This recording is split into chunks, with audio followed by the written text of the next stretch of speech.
In the quaint tree-lined suburb of Willow Creek, where the air carried the scent of blooming lilacs and freshly cut grass, Eleanor Grayson lived a life of quiet determination.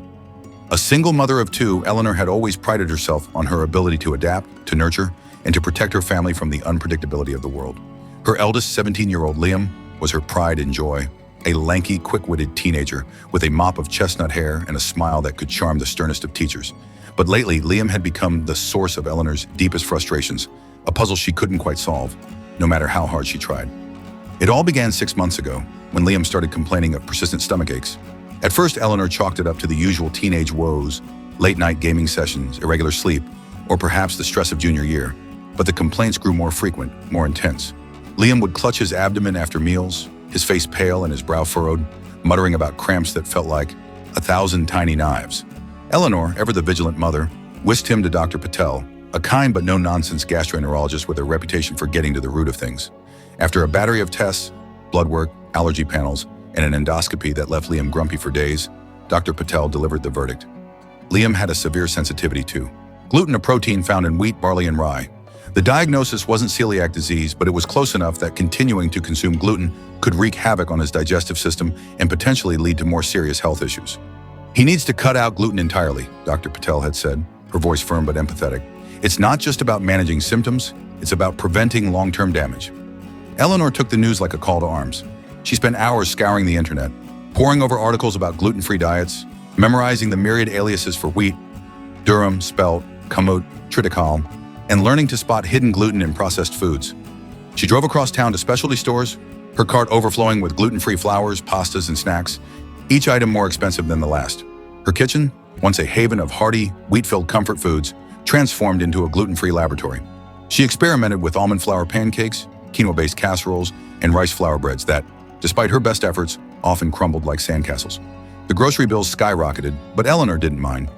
This was for Liam's health, and she'd do anything to see him well again. For a while, it seemed to work. Liam's symptoms eased and his energy returned. He'd thank his mom for the gluten-free brownies she'd painstakingly baked, even if they were a little denser than the ones from the bakery down the street. But then, the stomach aches crept back. At first, Eleanor thought she'd made a mistake. Perhaps she'd overlooked a hidden source of gluten in a sauce or a seasoning. She double-checked labels, interrogated waiters at restaurants, and even called manufacturers to confirm ingredients. Yet Liam's symptoms persisted, and a follow-up visit to Dr. Patel revealed the truth. Liam was cheating. He's been eating wheat, Dr. Patel said, her eyes narrowing as she looked at Liam, who slouched in the exam room chair, avoiding her gaze. The tests show inflammation consistent with recent gluten exposure. Liam, you need to be honest with us. What have you been eating? Liam mumbled something about just a few snacks at school, but the truth unraveled quickly. At Willow Creek High, where vending machines and cafeteria counters brimmed with temptation, Liam had been spending his allowance on wheat-laden biscuits, pretzels, and granola bars. His friends, unaware of his condition, shared their McDonald's fries and pizza slices during late-night hangouts. Eleanor was stunned. She'd poured her heart and wallet into keeping Liam healthy, and he was sabotaging it all for a quick fix of junk food. Liam, this isn't a game, Dr. Patel warned, her tone sharp. Your sensitivity could worsen. You're risking chronic pain, nutrient deficiencies, even damage to your intestines. You're old enough to understand this. Liam nodded, his face flushed with guilt, but Eleanor could see the defiance in his eyes, a spark of rebellion that hadn't been there before. Back home, Eleanor tried to reason with him. She sat him down at the kitchen table, surrounded by gluten-free cookbooks and a bowl of rice crackers she'd hoped he'd try. Liam, I'm doing everything I can to help you, she said, her voice trembling with a mix of love and exasperation. Why are you sneaking food you know will hurt you? Liam shrugged, his eyes fixed on the table. It's hard, Mom. Everyone else eats normal stuff. I don't want to be the weird kid with the special diet. And it tastes good, okay? I don't know, I forget sometimes. Eleanor's heart ached. She remembered being 17, craving acceptance, wanting to blend in. But she also knew Liam wasn't a child anymore. At 17, he was on the cusp of adulthood, responsible for his choices. She contacted his school, hoping they could help by limiting his access to gluten-containing snacks in the cafeteria. But the school's response was maddeningly bureaucratic. Liam is a senior, legally old enough to make his own purchasing decisions. We can't police what he buys. Eleanor felt like she was fighting a losing battle, caught between her son's stubbornness and a world that didn't care. The situation reached a breaking point one crisp autumn evening. It was a Saturday, and Eleanor had planned a special dinner to lift Liam's spirits. She'd found a new restaurant in town, the Green Hearth, renowned for its gluten-free menu. It wasn't cheap, $26 for Liam's gluten-free grilled chicken with quinoa pilaf and roasted vegetables. But Eleanor was willing to splurge if it meant a safe, delicious meal for her son. She'd even called ahead to confirm the kitchen's protocols, ensuring no cross-contamination. The restaurant was cozy with flickering candles and rustic wooden tables, and Eleanor felt a flicker of hope as they sat down. Liam, however, was less enthused. He fidgeted with his napkin, glancing enviously at the tables around them, where diners savored crusty sourdough rolls and creamy pasta dishes. Eleanor tried to keep the conversation light, asking about his history project and his plans for college. But when the food arrived, Liam barely touched his plate. He picked at the quinoa, pushed the vegetables around, and muttered something about not being hungry. Then Eleanor noticed something odd. Liam's hand darted across the table, snatching a piece of garlic bread from his younger sister Mia's plate. Mia, engrossed in her phone, didn't notice, but Eleanor's heart sank. She watched, horrified, as Liam took a bite, then another, his movements quick and furtive. Later, when a neighboring table left a half-eaten basket of dinner rolls unattended, Liam grabbed one of those too, popping it into his mouth before Eleanor could intervene. The drive home was a nightmare. Liam's stomach began to churn halfway through the trip, and he clutched his abdomen, wincing with every bump in the road.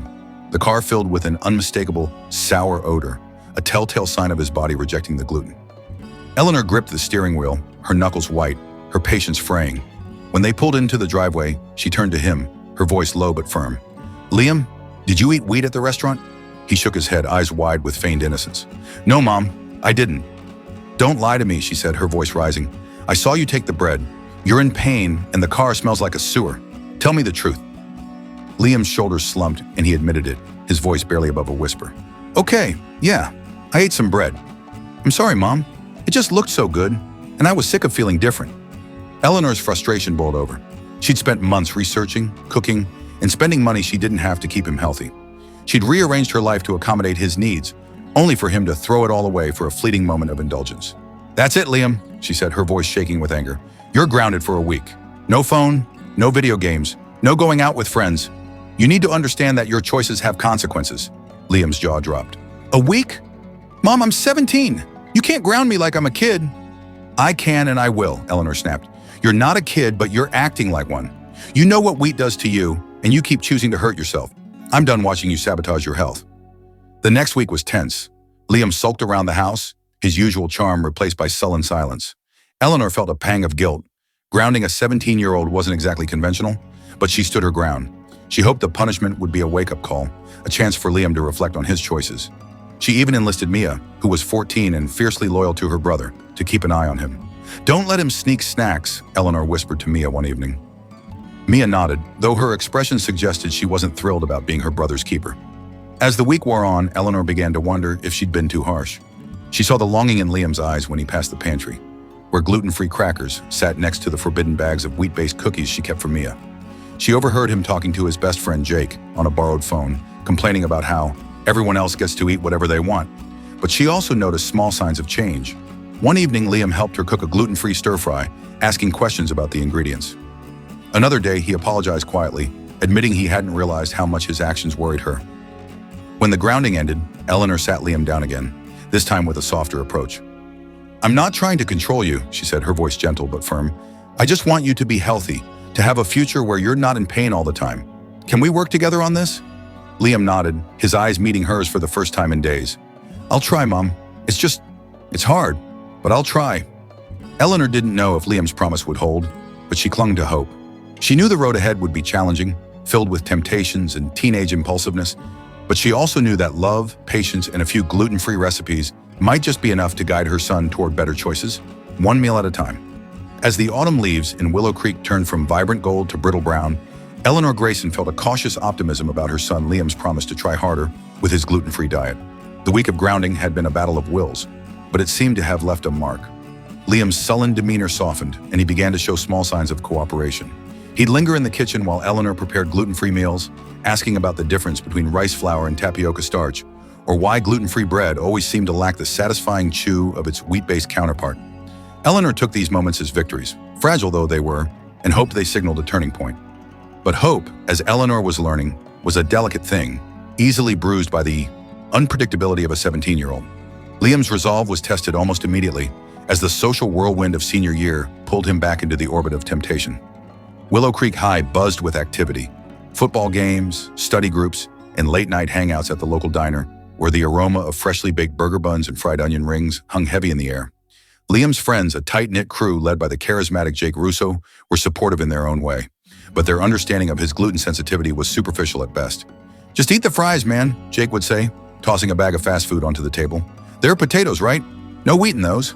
Liam, eager to fit in, would nod and dig in, ignoring the fine print on the bag that warned of cross-contamination in the fryer.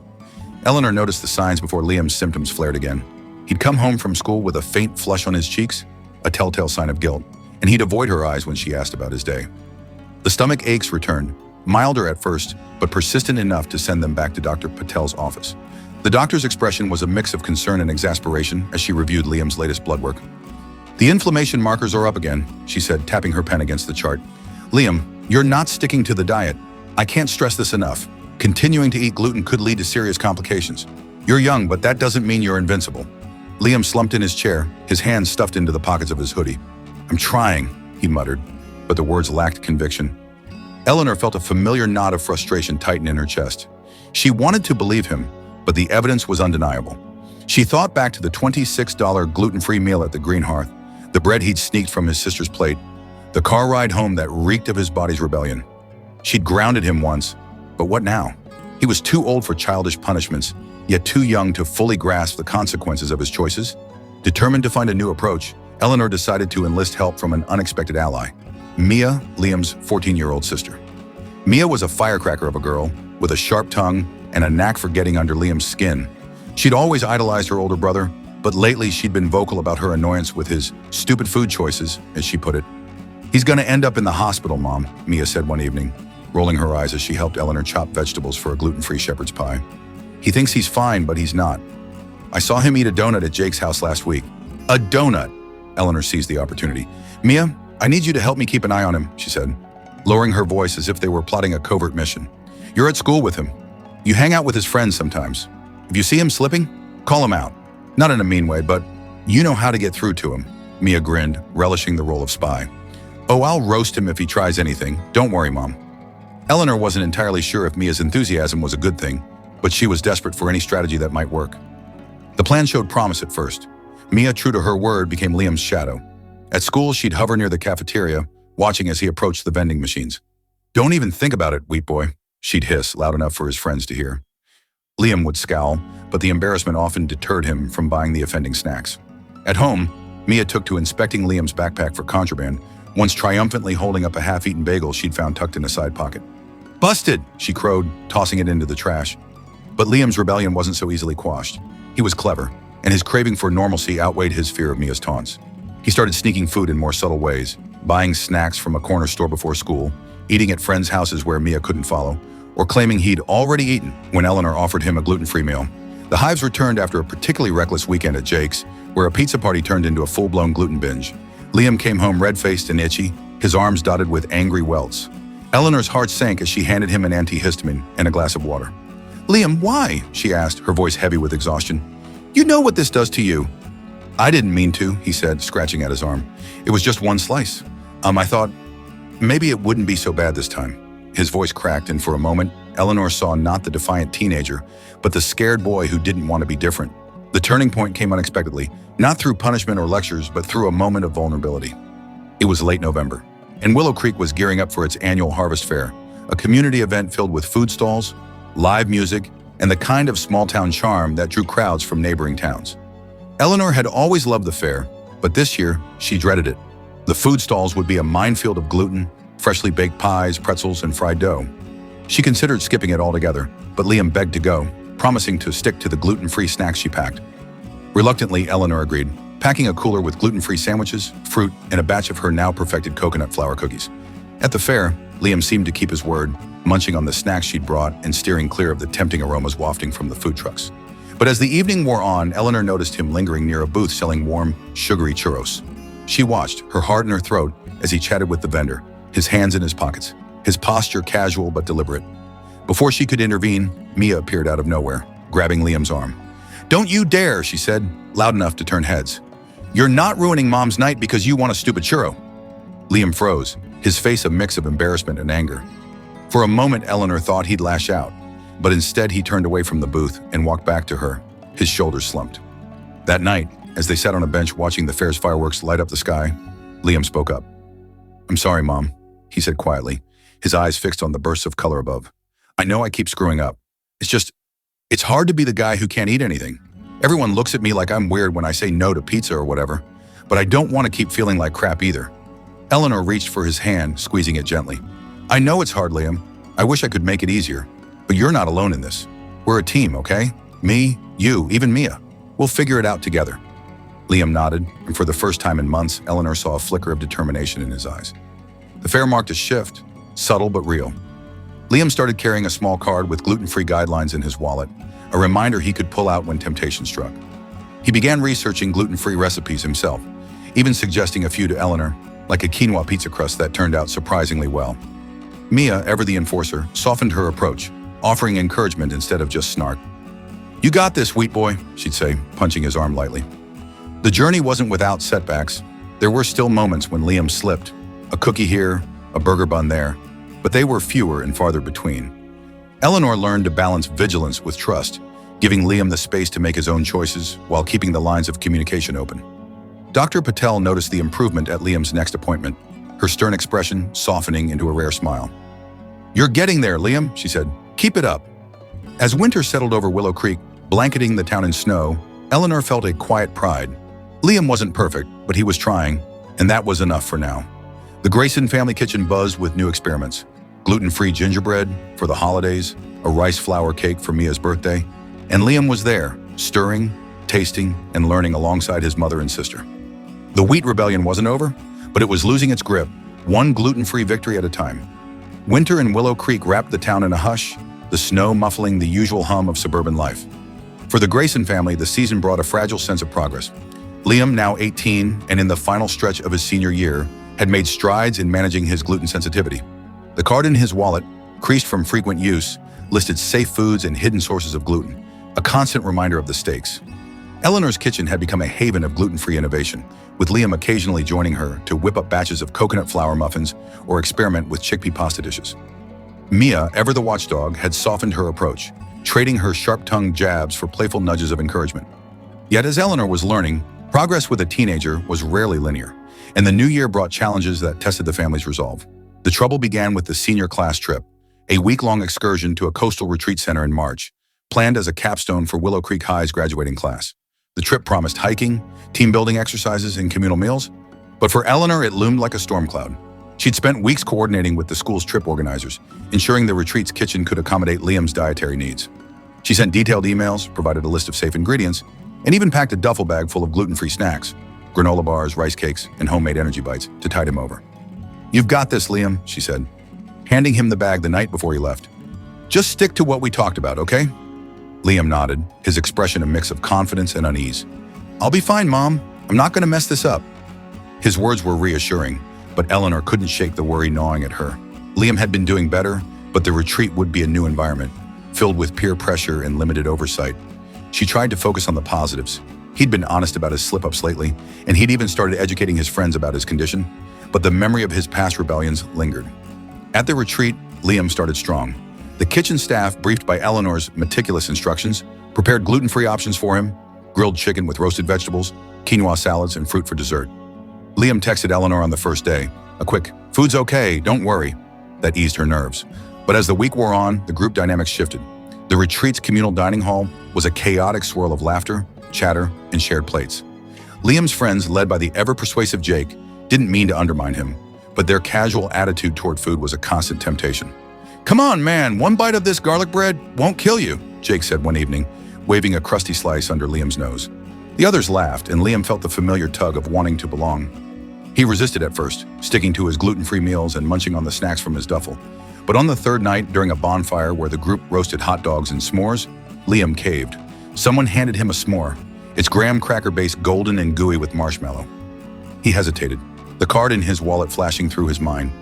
But the moment's camaraderie overpowered his caution. "Just this once," he told himself, taking a bite. The sweetness was intoxicating, but by midnight his stomach was in knots, and he spent hours in the cabin bathroom, cursing his weakness. The next morning, Liam was pale and lethargic, his usual energy sapped. The retreat's nurse noticed his discomfort and called Eleanor, who was hundreds of miles away, felt her heart drop. "He's complaining of abdominal pain and nausea," the nurse said. "We've given him water and rest, but he admitted to eating something with wheat. Do you want us to send him home?" Eleanor's first instinct was to demand his return, but she paused. Liam needed to face the consequences of his actions, but she also wanted him to learn resilience. "Keep him there, but make sure he sticks to the gluten-free food from now on," she said, "and tell him to call me." When Liam's voice came through the phone, it was small, laced with guilt. "I'm sorry, Mom. I thought I could handle it. It was just a s'more." Eleanor took a deep breath, swallowing her frustration. "Liam, you know better. You're not just hurting yourself. You're worrying me and Mia too. You've got 3 more days. Can you commit to doing this right?" "I will," he said, and this time, his tone carried a hint of determination. For the rest of the trip, Liam stuck to his safe foods, even when it meant declining shared snacks or enduring good-natured ribbing from his friends. He texted Eleanor daily updates, short but earnest. "Ate the quinoa again. Feeling okay." By the time he returned to Willow Creek, he looked tired but relieved, as if the ordeal had taught him something about his own strength. Back home, Eleanor decided it was time for a new strategy. Grounding and lectures hadn't fully worked, and neither had relying on Mia's surveillance. Instead, she proposed a project that would give Liam ownership of his health. "Let's start a gluten-free cooking club," she said one evening, spreading out recipe books on the kitchen table. "You, me, Mia, and maybe even Jake. We'll make food that's so good you won't miss wheat, and you get to pick the recipes."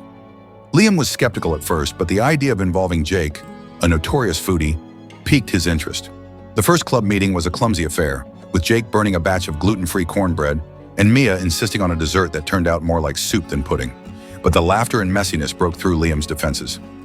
He started researching recipes with a zeal Eleanor hadn't seen before, suggesting gluten-free tacos and brownies made with black beans. The club became a weekly ritual, a space where Liam could take charge without feeling like he was slowly shifting. By the cherry blossoms bloomed in Willow Creek that spring, Liam Grayson was a young man transformed, not completely, but enough to give Eleanor hope that he was finding his way. The gluten-free cooking club had become a surprising success, not just for Liam, but for the entire family. The kitchen, once a battleground of worry and rebellion, was now a place of collaboration. Liam had taken to the role of unofficial chef, experimenting with recipes found on gluten-free blogs and even posting photos of his creations on social media with captions like, "Who needs wheat? Not sure gluten-free goals." His friends, especially Jake, were converts, raving about Liam's almond flour pizza to anyone who'd listen. Mia, ever the critic, gave her stamp of approval when Liam nailed a gluten-free cinnamon roll recipe that rivaled the bakery's. But transformation, as Eleanor knew, was a process, not a destination. Liam's graduation loomed, and with it came a whirlwind of events, proms, senior pranks, and college acceptance letters that brought new pressures. Liam had been accepted to a state university, where he planned to study biology, inspired in part by his own health journey. The prospect of college, however, was daunting. He'd be on his own, navigating dining halls and late-night pizza runs, without Eleanor's guidance or Mia's watchful eye. The fear of slipping back into old habits gnawed at him, and Eleanor sensed it in his quiet moments. The final challenge came during the senior prom, a glittering affair held at a banquet hall draped in silver and blue. Eleanor had worked with the venue's caterer to ensure Liam's meal was safe, a gluten-free salmon dish with roasted potatoes. But prom was as much about the after-parties as the event itself. Liam's friends had planned a lakeside gathering at Jake's family cabin, complete with a bonfire and a spread of snacks that Eleanor knew would be a gluten minefield. "I'll bring my own food," Liam promised. But Eleanor could see the flicker of temptation in his eyes. Prom was a night to let loose, to celebrate, and Liam didn't want to be the odd one out. At the prom, Liam stuck to his plan, eating the gluten-free meal and even joking with his date, Sarah, about his fancy plate. But at the after-party, the atmosphere was electric, and the snacks, chips, cookies, and a tray of sub-sandwiches were passed around freely. Liam hesitated, his hand hovering over a bag of chips that claimed to be gluten-free but carried a vague warning about shared equipment. Sarah, unaware of the nuances of his condition, nudged him playfully. "Live a little, Liam," she said, holding out a cookie. "It's prom night." For a moment, Liam wavered. The cookie looked harmless, its chocolate chips beckoning. But then he thought of the retreat, the hives, the car rides home filled with pain. He thought of his mom's tired eyes and Mia's fierce loyalty. Most of all, he thought of himself, of the person he wanted to be, not just tonight, but in the years ahead. "Nah, I'm good," he said, pulling out a gluten-free protein bar from his jacket pocket. Sarah shrugged and the party went on, the moment passing unnoticed by everyone but Liam. When he told Eleanor about it the next day, she felt a swell of pride so intense it brought tears to her eyes. "You made the choice," she said, hugging him tightly. "Not because I was there, not because Mia was watching. You did it for you." Liam grinned, a rare, genuine smile. "Yeah, well, your cookies are better than the ones at the party anyway." As graduation day arrived, Willow Creek High's football field was awash in caps and gowns, the air thick with cheers and bittersweet goodbyes. Liam crossed the stage to accept his diploma, his eyes finding Eleanor and Mia in the crowd. Afterward, the family hosted a backyard celebration, the tables groaning with gluten-free dishes Liam had helped prepare. Pulled pork sliders on gluten-free buns, a vibrant fruit tart, and a chocolate cake that had Jake begging for the recipe. The cooking club had grown, with neighbors and classmates joining in, turning Liam's dietary restriction into a community affair. In the weeks before college, Liam and Eleanor worked together to prepare for the transition.